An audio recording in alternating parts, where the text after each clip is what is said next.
Welcome everybody to today's combustion webinar. It's I believe the second, or is it the third? The third in the series for this semester.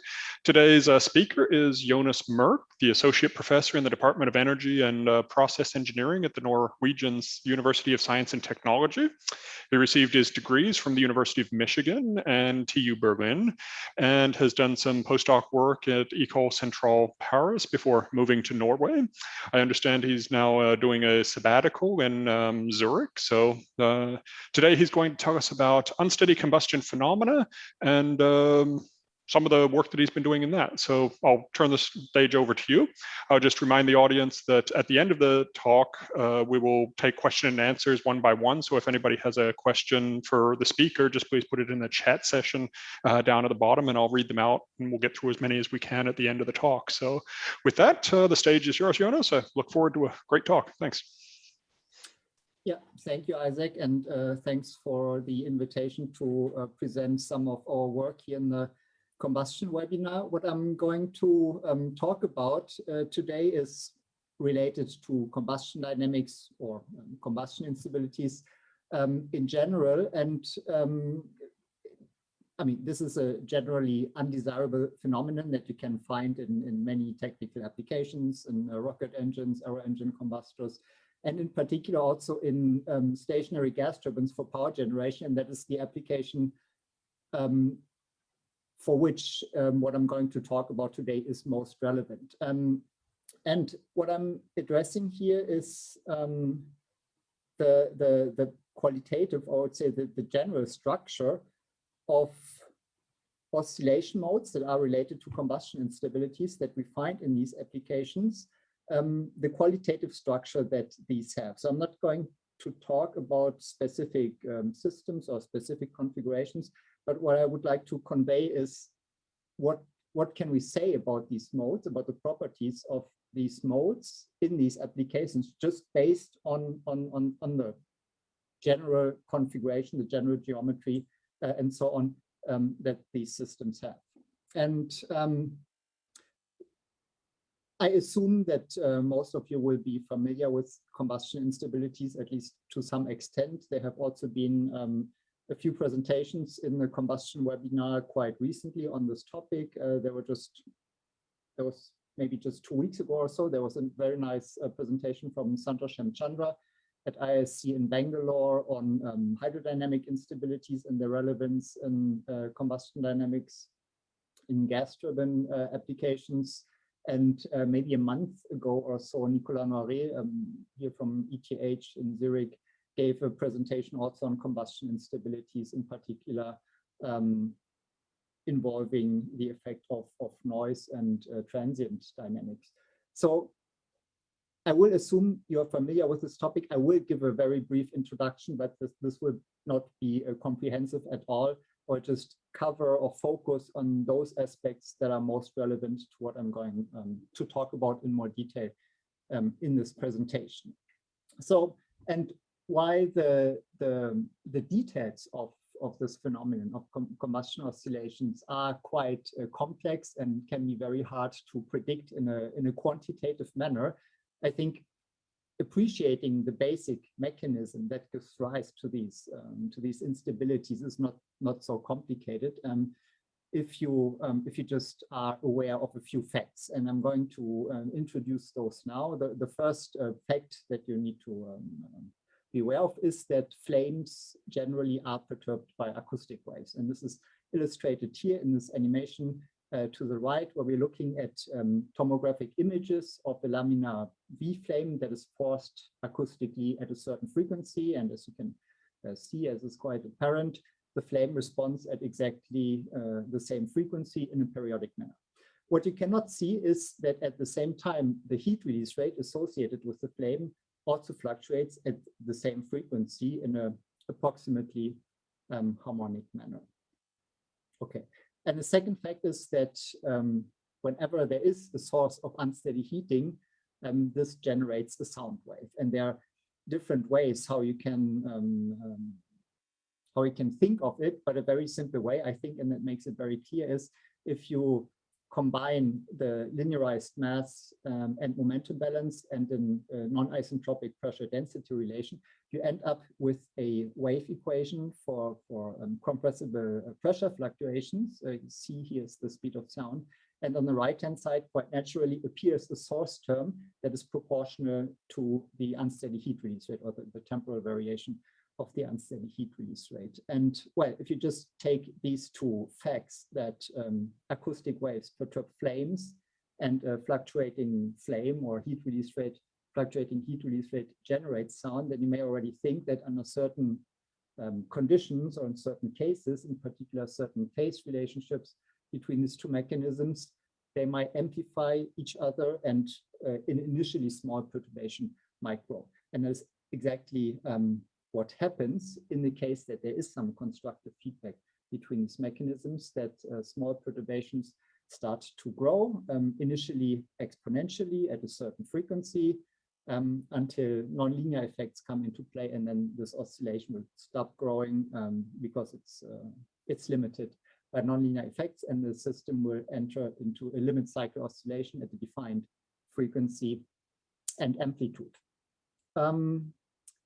Now, if you look at a turbulent combustor, the signature will not be as clear, but this will be the general qualitative picture that you will observe. Okay, now if you would like to model the onset of this instability, then you can use tools or methods that you find in many other fields and applications. You linearize your governing equation, make a Fourier decomposition or Fourier ansatz, and this will result in an eigenvalue problem. We solve this eigenvalue problem, and typically we look at these eigenvalues in the complex plane, where the real part corresponds to the frequency and the imaginary part is related to the growth rate of the oscillation. And in some cases, the picture is very clear. As illustrated here, you have a few eigenvalues which are all damped, which have a negative growth rate, but then there's one here that has a positive growth rate, but it's the only one. So what you would expect in an experiment or a numerical simulation, that this is the mode that you will see growing in an actual system.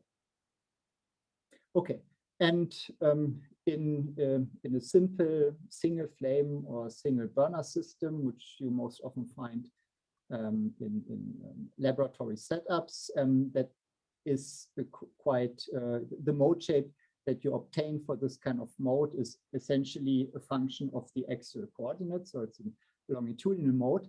And although this is the one computed from linear theory, it would be very close typically to what you would see in an experiment or a numerical simulation. So although this is the linear case, the mode shape doesn't really change much when the system goes into limit cycle oscillation. So in this kind of case, the linear analysis actually tells you already most of the things: the frequency of oscillation, how strongly it is unstable, and what the spatial structure of the oscillation looks like. Okay, now, as you might, or as is not, I guess, difficult to see, is that all of these aspects are fundamentally more challenging when you look at multi-burner systems. What I mean with multi-burner system is a system that you find typically in gas turbines, in an annular combustor, where you have multiple flames arranged around the circumference, or a can-annular system where you have individual combustor cans that are, however, also coupled.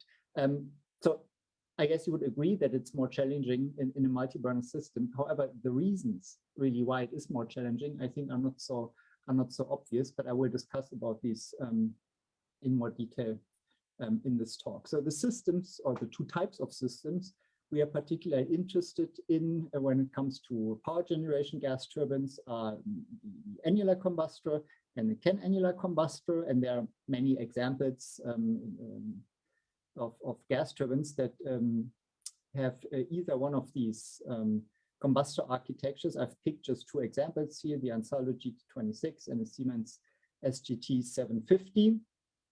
But as I said, you can find many many more applications that feature these combustor architectures. These are really the two that are predominantly used at the moment. And while fundamentally these two combustor architectures are different, here in the annular combustor, we have essentially a ring-shaped volume where the number of flames is arranged around the circumference. And here in the can-annular case, each flame sits quite isolated or mostly isolated in a combustor can, so it doesn't directly see or directly communicate with the adjacent ones. But there is a small gap here at the outlet of the combustor, in other words, at the inlet of the turbine, where adjacent combustor cans can communicate, and that gives rise to dynamic phenomena that are can be quite complex, and I will talk about these in this talk. Okay, so and what we are particularly interested in, or what we would like to discuss here in this presentation, are the thermoacoustic modes in these two types of combustor architectures. And when I'm referring here to modes, what I really mean are the eigenvalues and eigenfunctions of a linearized problem that is homogeneous, right? So we're looking at the system that is not forced, that is just evolving by itself. And would like to see what small fluctuations, how they develop in time and what the spatial pattern associated with that is.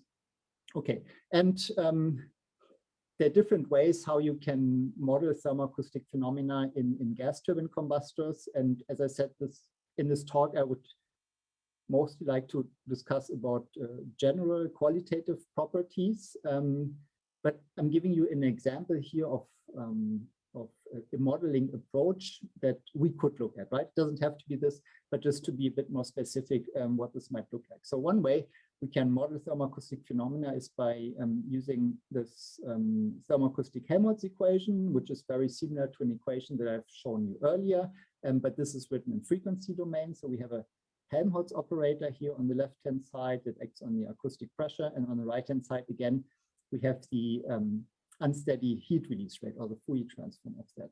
Now, this looks like an inhomogeneous or forced problem, but remember what I've shown you at the very beginning, that the flame, or in other words, the heat release rate, responds to the acoustic perturbations, right? So this Q here on the right-hand side is actually a function of the acoustic field itself, and we can write this here in a relatively general way, maybe in this form, that the heat release rate is a function of the pressure, and there's some linear operator Q that is a function of the frequency, the eigenvalue, that maps the acoustic field to this Q perturbation here. Okay, and we can also write this in a little bit more general fashion here, like this, where we have some frequency dependent operator H that is in this particular case here a combination of these two relations that acts on a state P, and that has to be 0. So it's a homogeneous problem, and typically we refer to this as a nonlinear eigenvalue problem, not because it's really a nonlinear problem, because the state here still appears in a linear fashion.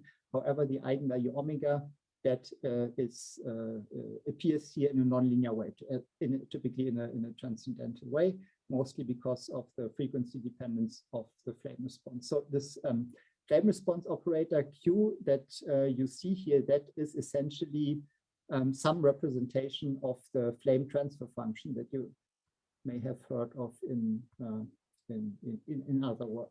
So that's a characterization of the response of the flame to acoustic forcing.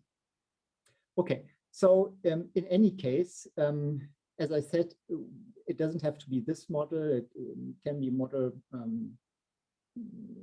related or obtained from the linearized Navier-Stokes equations, maybe, or coupled to hydrodynamic response field, maybe even a linear structure model, and so on.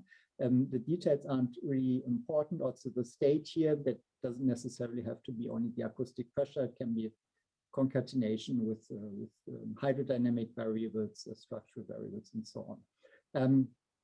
The important thing is that if we solve this eigenvalue problem here, we basically get everything that is of interest from a linear perspective. We get information about stability, frequency, and also the spatial structure or the spatial variation of any oscillatory modes related to the interaction of the heat release rate with the acoustic modes of the chamber. Okay, so this was a very brief introduction, or maybe reminder of the field of combustion instabilities. And here is a more detailed overview of what I would like to discuss specifically in this talk. It's grouped in 4 parts. The first one, I will explain the relation between symmetry and degenerate modes. Degenerate modes are modes that appear, or eigenvalues that appear twice in the spectrum, and these are really a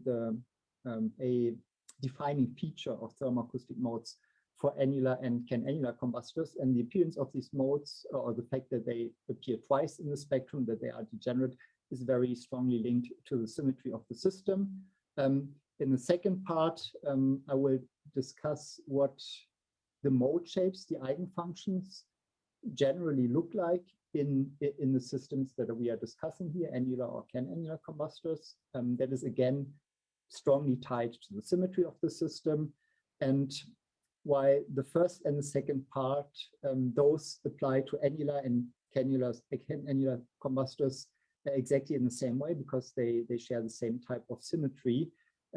They still look different, right? If you look at an annular combustor or can-annular combustor, qualitatively, they look different. And in fact, for a can-annular system, we can obtain quite a bit more information about the general structure of the eigenvalue spectrum and the mode shapes just by looking at the specific features, qualitative features of this type of system. And then, if I have time at the end of this talk, I will also briefly discuss somewhat more recently observed and discovered features in the thermoacoustic spectrum. These are intrinsic modes and exceptional points. And I will just briefly show you how these somewhat more exotic features appear, and what structure they have in annular and can-annular configurations. Okay, so let me start here with the relation between symmetry and degenerate modes. As I briefly mentioned right now, a degenerate mode is a mode that corresponds to an eigenvalue that appears twice in the spectrum. And that maybe sounds a bit abstract, but it actually has quite important implications, and I hope to make this clear in the following slides. Firstly, to understand better what it means that a mode is degenerate, let us look at a very simple example. We're looking here at maybe a ring resonator, and we're looking at the acoustic modes in this kind of ring. So if you, let's say, compute the modes of this configuration numerically, you will find one that looks like the one shown here at the top, and you will find one that looks like this one here at the bottom. And if you look at the eigenvalues corresponding to these modes, they're exactly identical. And it's also not difficult to understand why this is the case. Let's say we start with this first mode here, because the ring is rotationally symmetric. What we allowed to do is we can take any solution, any eigenfunction, and rotate it by an arbitrary angle. And this, again, has to be a solution corresponding to the same eigenvalue because of the symmetry of the system. So in particular, we can take this eigenfunction here and rotate it by, let's say, 90 degrees clockwise, and we will end up with the one that is shown here below. So, and they have to have the same eigenvalue because of the symmetry of the system. Now, obviously, because these are linearly independent, we have 2 independent eigenfunctions, at least 2, that have the same eigenvalue. So this is a degenerate mode, right? Because of the symmetry of the system. Now you can think maybe I can generate a third linearly independent mode by rotation by another angle, but in fact, every other rotation can be represented as a linear combination of these 2 modes. So there are 2 linearly independent modes, but because we're talking about linear problems here, every combination of these 2 modes is again a mode, is again an eigenfunction of the problem. So in other words, we have one degenerate eigenvalue and an associated two-dimensional eigenspace, and every element in that eigenspace is again an eigenfunction. So we can have this one, we can have this one here, and any linear combination. We can in particular combine these two in such a way that they represent a spinning motion, spinning clockwise, spinning counterclockwise, a standing mode, or any mix in between. Okay, now what happens when I perturb the symmetry? So we put a little kink here at the top of the circle. Obviously, there's no rotational symmetry anymore. There's still some symmetry. There's still a reflection symmetry here along the vertical line. And let's see whether we can say something about the degeneracy of the mode. If we look at the top one here, I'm not allowed to rotate it anymore because the system doesn't exhibit rotational symmetry, but I can flip it over along this line because it still has reflection symmetry. But obviously, I would just map the mode into itself, so it doesn't really give me a new mode. And if I look into, if I look at the lower one here, I can flip it over, and maybe it looks like I will obtain a different mode, but this one here is positive, this one here is negative. So what I do by flipping it over is just mapping it into its negative self. So I multiply it by -1, which doesn't give me a linearly independent mode. So the transformation that I'm allowed to do to the eigenfunction, which is a flipping over corresponding to the reflection symmetry, doesn't allow me to generate a linearly independent mode. And as a result, these modes are not degenerate. Actually, these two have different eigenvalues. Right? Okay. So that's also quite easy to see. But then, of course, you can make it a little bit more complex by not putting one kink, but 3 kinks. And in this way, you still retain what we call a discrete rotational symmetry. You can't rotate the system by arbitrary angles, but you can rotate it by multiples of 120 degrees, right? And if we look again here at a first order azimuthal mode, it's actually possible by rotating it by 120 degrees to obtain one that looks like this. So in this case, the first order azimuthal mode is again degenerate, although we don't have full rotational symmetry, but only a discrete one. If you look at the second order azimuthal mode, you will find the same. It's also degenerate. However, the third order azimuthal mode, as you will easily find out if you do this exercise by seeing whether you can generate a linearly independent eigenfunction by applying the admissible spatial transformations associated with the system symmetry group, you will quickly find out that the third order azimuthal mode is not degenerate. So it's not terribly difficult, let's say, if you think about it in this way, to figure out which modes are degenerate. But if you look at different types of symmetry and different orders of rotational symmetry, it's also not entirely obvious, right? You need to think about it a little bit. Okay.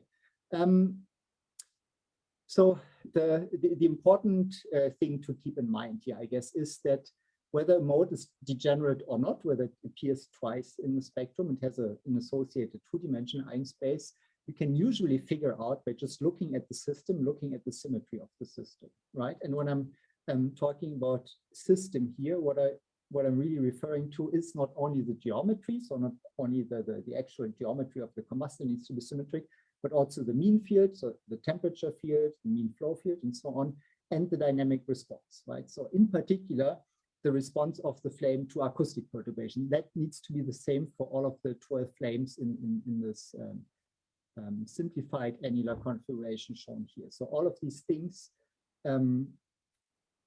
make up the system. And when we talk about symmetries of the system, all of these things, of these 3 things, need to satisfy these symmetries. Okay, so, and one important conclusion from that is that if the mode is degenerate, and as I said, that is a really defining feature of annular and can-annular systems, then we can't really tell what the oscillation shape will precisely look like if we would, let's say, look at an experiment, for example, because if the mode is degenerate, there's a two-dimensional eigenspace, and there are standing and spinning modes in all mixtures of it. In every, say, every element of this eigenspace is equal in some sense. So the linear analysis doesn't tell us whether the mode will be spinning or standing, or in what way the nodal line will be oriented. And there were a lot of discussions on this topic, maybe let's say in the last 15 years, whether these modes in annular combustors should be spinning or should be standing. Quite generally, we can see both types. So these are high-speed images from an experimental configuration, the Mica chamber at EMDC, École Centrale Paris, that we took many years ago. And what is illustrated here is a standing mode in this annular chamber.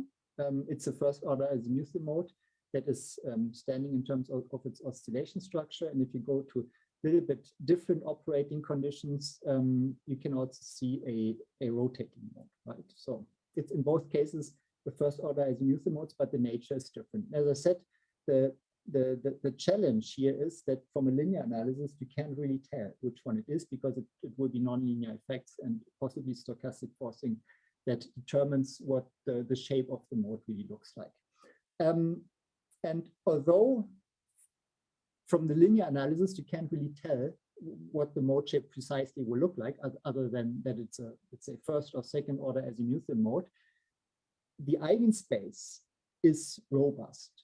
And that's, I think, an important aspect. Is in particular different from can-annular combustors. When I say the eigenspace is robust, what I mean is that although the mode might be standing or might be spinning in this direction or in the other direction, it will always have the structure of a first order azimuthal mode, right? If that is the mode that is unstable, even though it might be degenerate.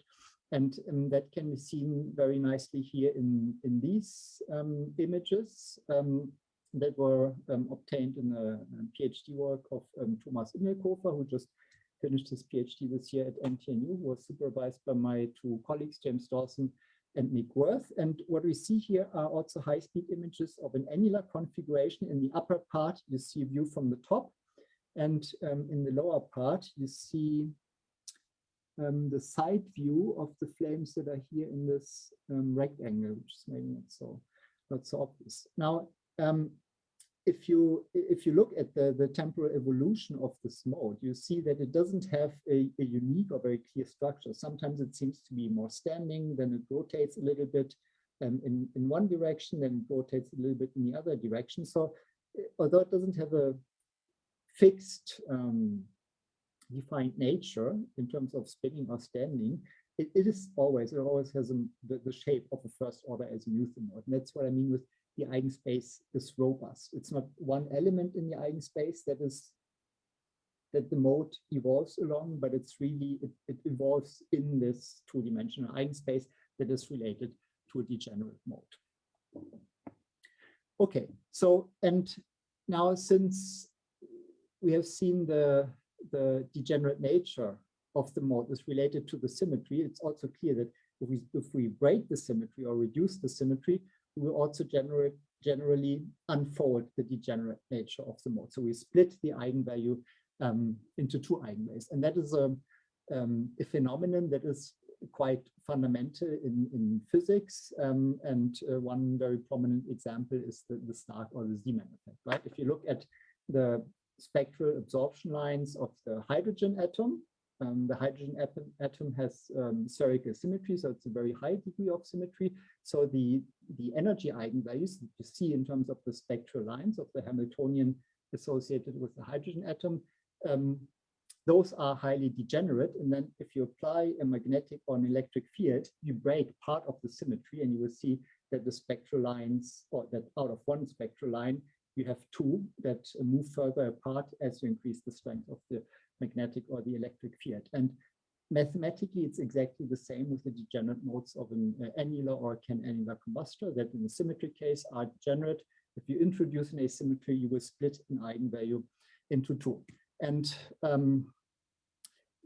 what is a bit special here in the field of thermoacoustic modes is that the splitting of eigenvalues quite generally appears in a fashion that is fundamentally destabilizing. And I will illustrate that in the following. So let's say you have an annular combustor with 12 burners here, and you would maybe look at the eigenvalues in the complex plane. You have the frequency here, and the growth rate, and maybe you have two eigenvalues that are just slightly damped, and you would like to increase the damping of these eigenvalues by, let's say, staging some of the burners here, let's say these two. Now, what will happen is that because you break the symmetry, you actually split the eigenvalue into two, but in such a way that one is more stabilized, but the other one is more destabilized, right? So generally, this is unfavorable because you decrease the stability of the entire system.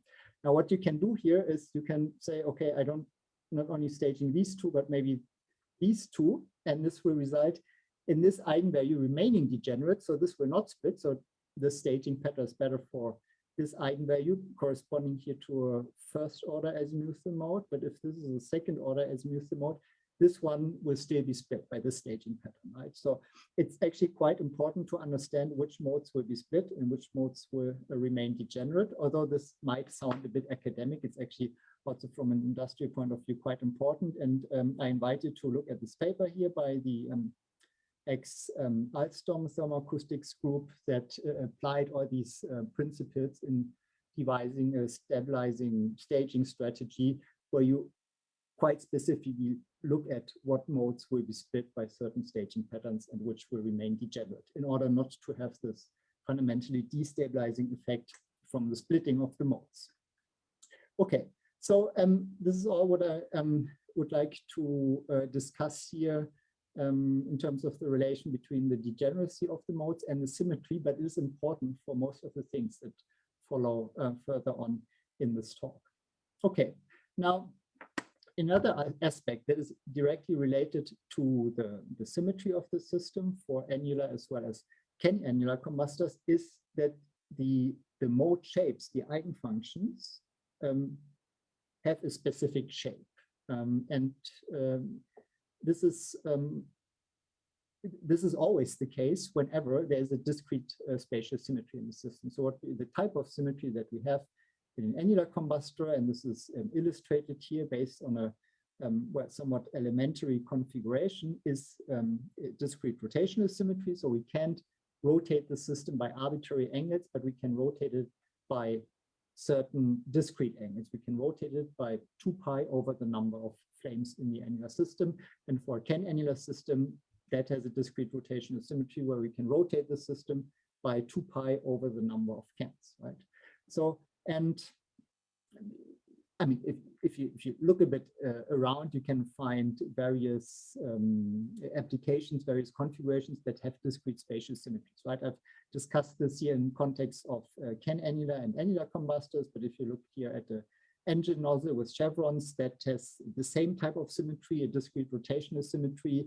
A corrugated pipe has a discrete translation symmetry, or a very common example is also a crystal lattice that has discrete translation symmetries in 3 Cartesian directions, right? So it's actually a symmetry that you find in many applications. And again, it's a general feature of any linear eigenoperator that is defined for this kind of system. It doesn't have to be the thermoacoustic Helmholtz equation or anything. What can be anything else related to a wave phenomenon.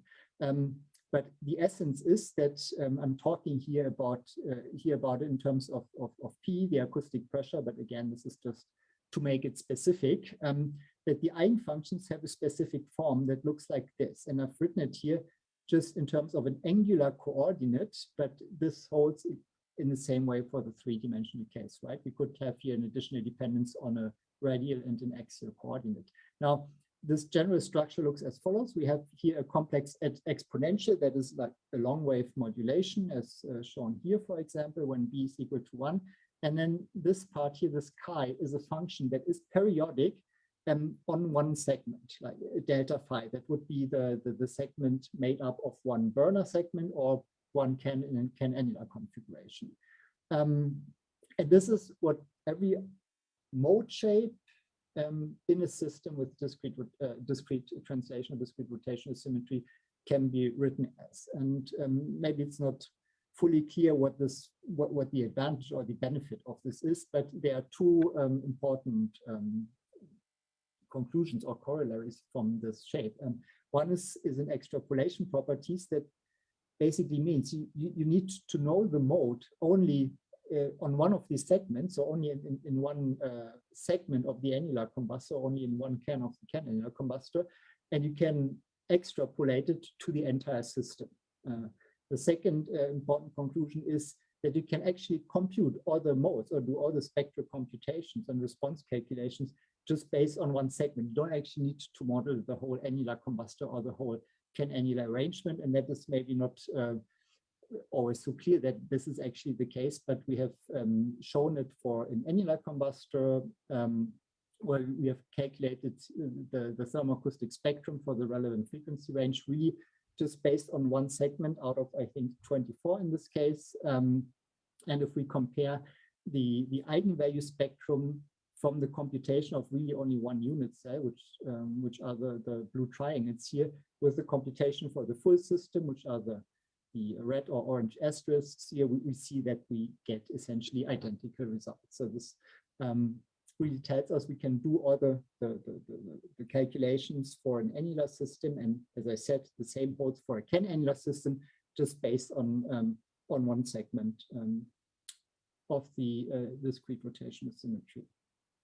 Okay, so this example that I've just shown was for an annular combustor, but the block wave structure is actually quite useful for can-annular systems as well. And I'm showing here some results that we recently obtained.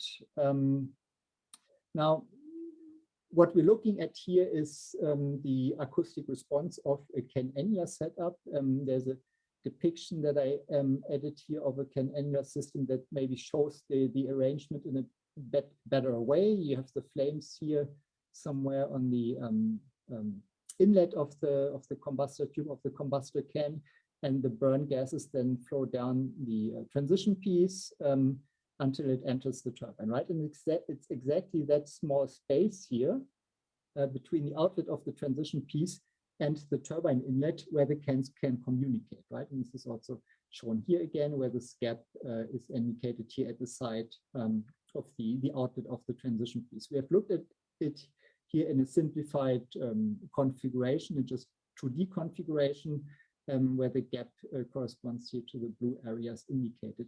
And although we model only really one part or one representative of the can, we can compute or represent the response of the entire can-annular range. We can in particular also, for example, look at the wave transmission from one can into the neighboring cans, and that is depicted here on the in the graph to the right over non-dimensional frequency. So if we would like to know if there is an acoustic perturbation in one can, how much does the adjacent can see? And that corresponds here to the red curve as a function of frequency. How much does the two neighbors see? That is the blue curve here, and so on. And again, it's maybe not obvious, but you can do all these calculations, obtain results really by looking at a single can only. Okay. Now, I would like to discuss in a bit more detail what we can say about the spectral features, about the properties of the eigenvalues and the eigenfunctions specifically for a can-annular system. And as I've indicated before, everything that we've said up to here applies in the same way to annular and can-annular combustors, but this is really specific to a can-annular system. And I've shown here, or I've added here a few pictures that illustrate this maybe in a bit more detail, what this coupling section really looks like between two cans, which is here again between the outlet of the can transition piece and the inlet guide vanes or the turbine inlet. Okay, and this is what it looks like here in a real engine. Just as an example, the Ansaldo GT36, where we are interested here basically in this part, or where the coupling between adjacent cans happens in this part directly at the turbine inlet. But to understand, again, qualitatively, what spectral features we can expect in this kind of system, we will look at a simpler system, actually even simpler than this one here.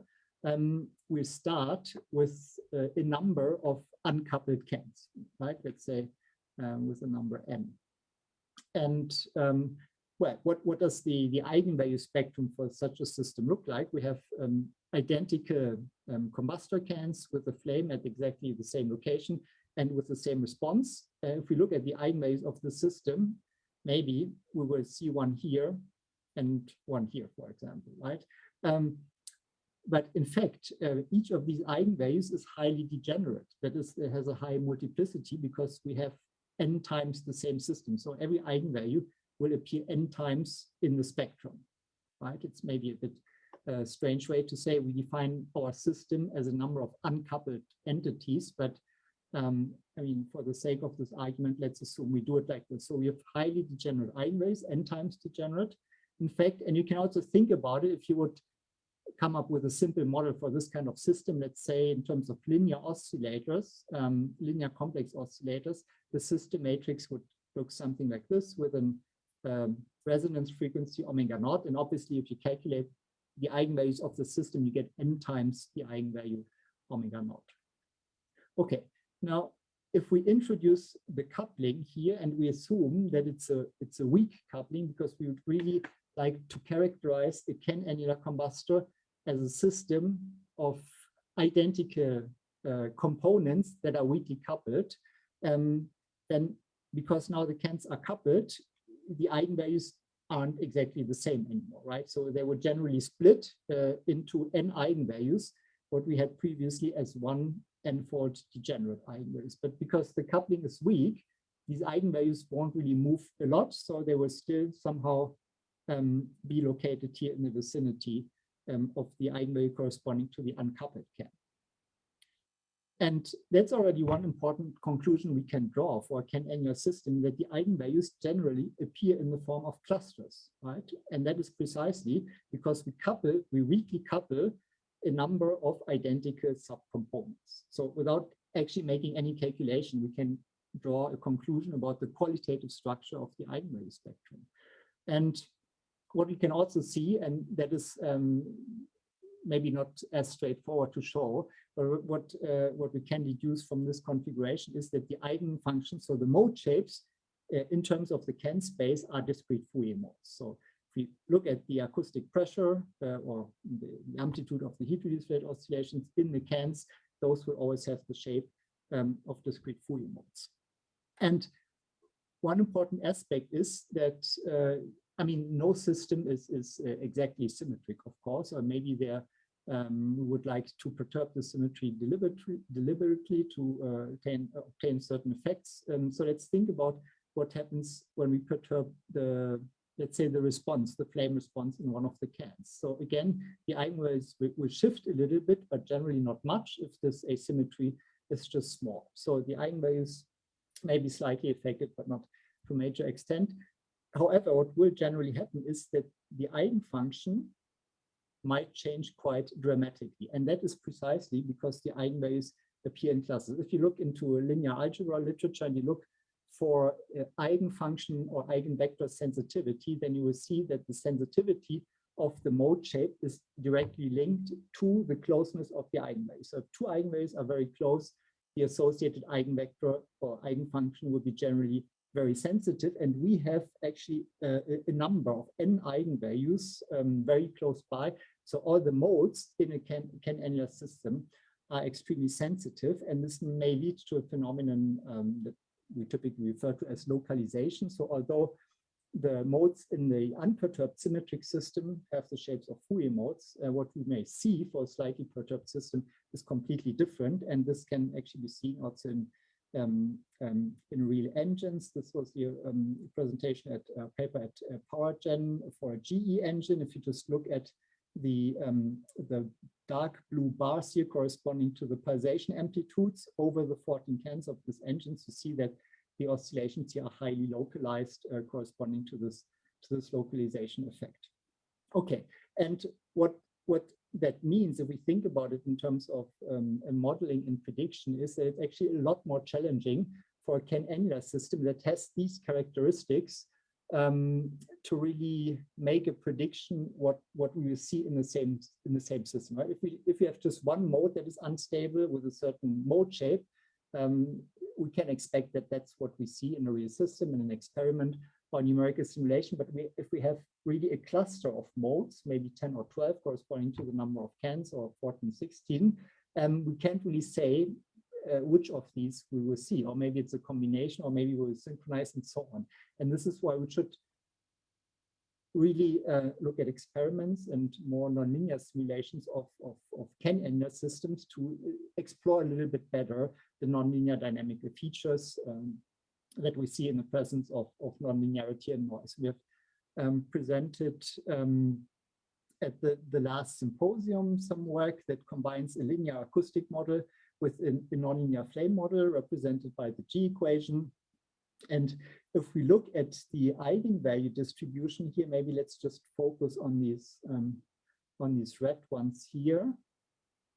They are plotted in terms of frequency and growth rate. We see that they actually have all quite similar frequencies. So the frequency range that is shown here is only 20 Hertz, and very similar growth rates. And if we now run the nonlinear simulation, what we see is that, well, there's one mode that grows initially quite significantly. That's azimuthal order 2, corresponding to actually to the eigenvalue that has the highest growth rate, which is maybe what one would expect.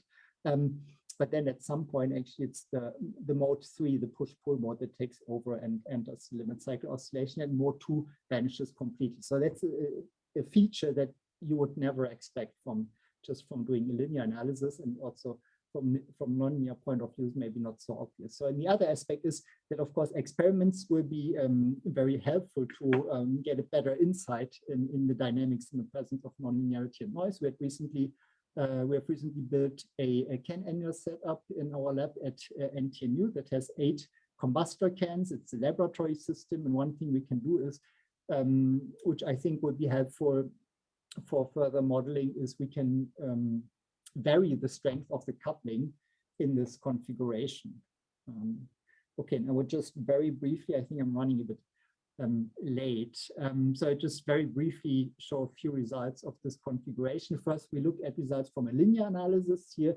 Again, the eigenvalue plane in terms of frequency and growth rate. We have one cluster here that again contains n eigenvalues, so 8 eigenvalues counting multiplicity, and the second one here around 900 Hertz. So this clustering property of the eigenvalue spectra that we have derived from purely qualitative considerations is we can see in quantitative modeling results as well. And if you look at the experimental results here in the upper graph, we are looking at pressure spectra for different sizes of the coupling area between adjacent cans. And one very clear feature is that if we increase the size of the coupling or the strength of the coupling, the frequency peak is generally shifted to higher frequencies. And in the lower graph here is shown a modal decomposition of the pressure field. So this is in the axisymmetric mode, and this is the mode with the shortest azimuthal wavelength.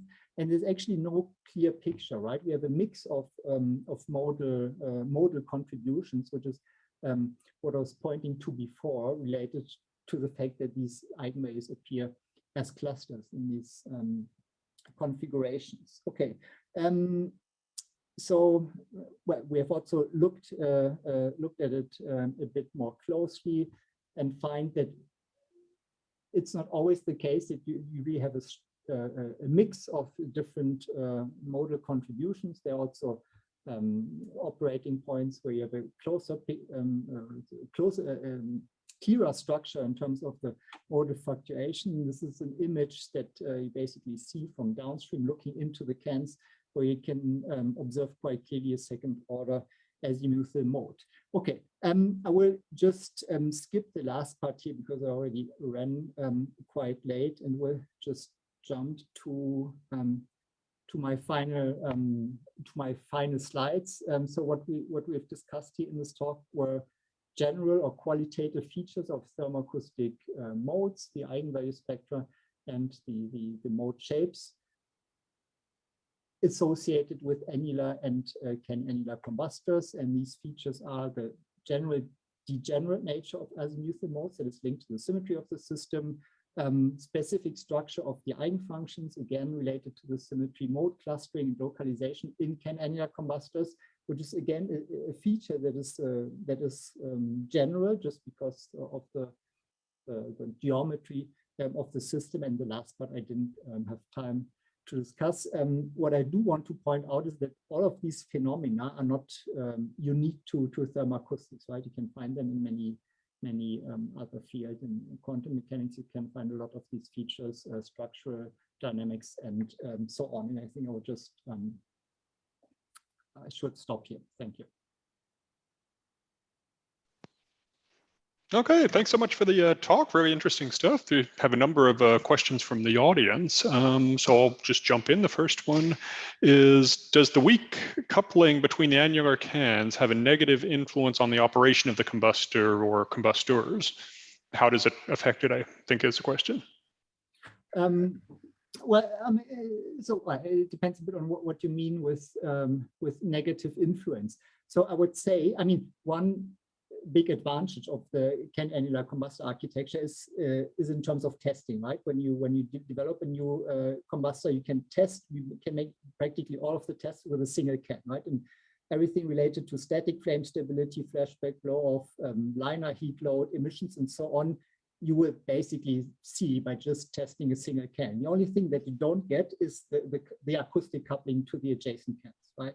And that will give you different dynamics, right? So you can have one can that is stable if it just runs by itself uncoupled, and it can become unstable if you couple it to a can-annular arrangement, but it can also be the other way around. So I wouldn't say there's generally, when it comes to thermoacoustic stability, this or this trend when you couple an initially isolated can into a can-annular arrangement.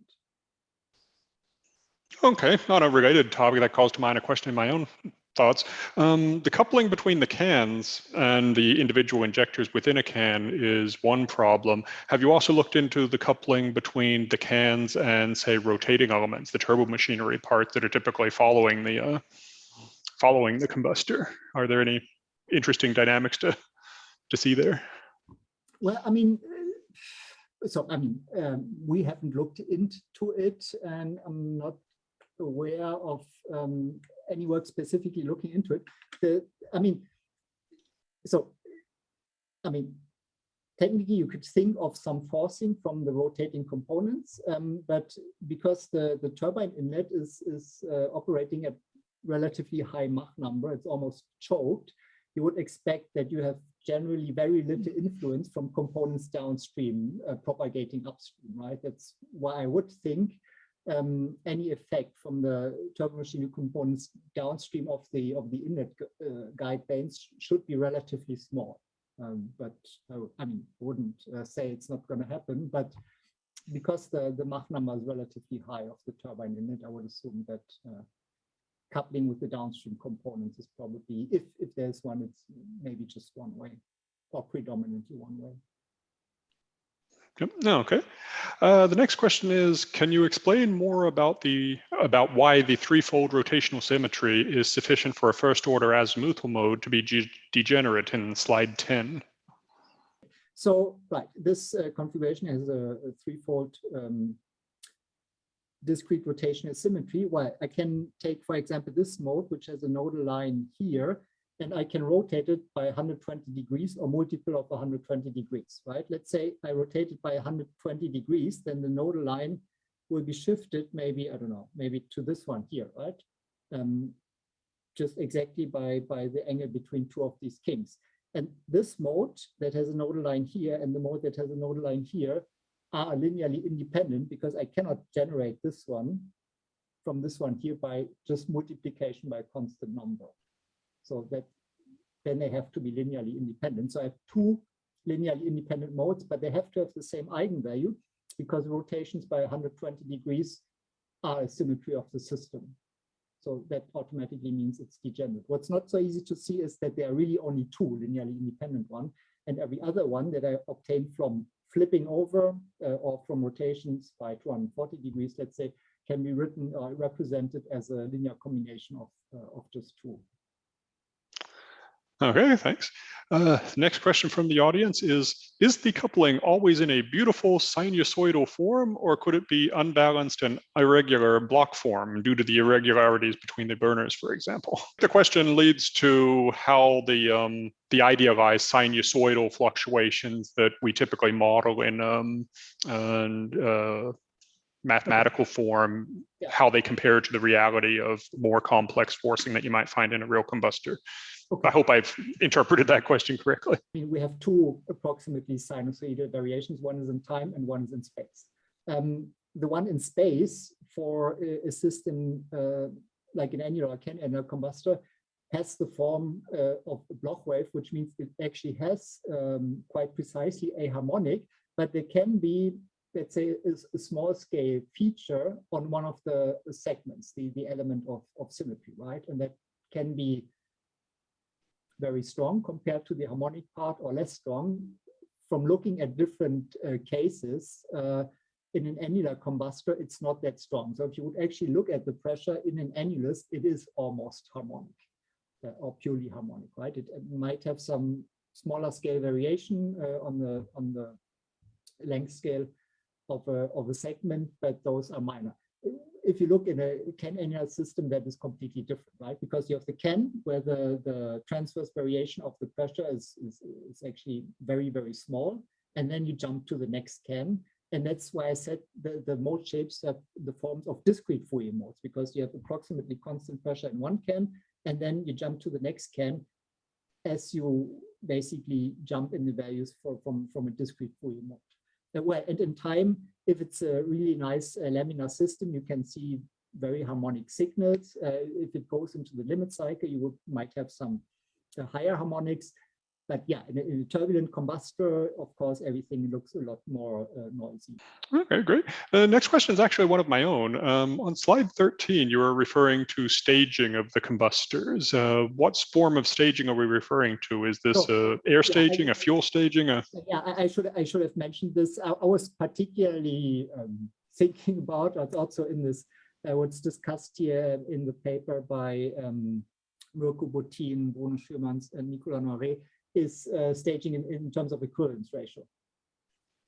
Okay, and is there a possibility, I'm not really an expert perhaps in the technology, but air staging versus fuel staging. Fuel staging is more easy to actuate, but does anybody use an air staging in a annular or can-annular combustor? I'm not aware of it. I would agree that fuel staging is probably more easy to implement. Yeah, I don't know. It's possible. I mean, in terms of the effect, I would assume that you could use it in the very same way. It's, I guess, a question of what is more practical, and then I would see it's probably that staging of the fuel is more practical. But I mean, can't answer that with certainty. Yes, I understand. No, the background to my question is some of my own research. We look at air staging, but I've not seen it in a real combustor. So I don't know if it's more of an academic tool than an actual applied industrial one. Okay, so let me move on to the next question. I would be interested to see more about the blocking elements on slide 28. What exactly do they look like and how do they work? Basically, we have a circular hole between adjacent cans, but then we can insert, let's say, basically smaller orifice type elements. So it is a circular connection, and we can change the diameter of the circle. Okay, I'm looking at the picture here. It looks like your can-annular combustors are separate from one another. So the blocking element, how does that link between them? I guess maybe that's the background for the question. Maybe you can see it here. I mean, it's a little bit small, but basically you have actually two tubes. Okay. Right, and these are connected here via this ring, but between the two tubes you have this connection, okay, of which we can change the size. Okay, great. I think that's everything. We'll close out the seminar for today. If people would like to turn on their cameras and thank the speaker, we'll close out the session for today. Thanks.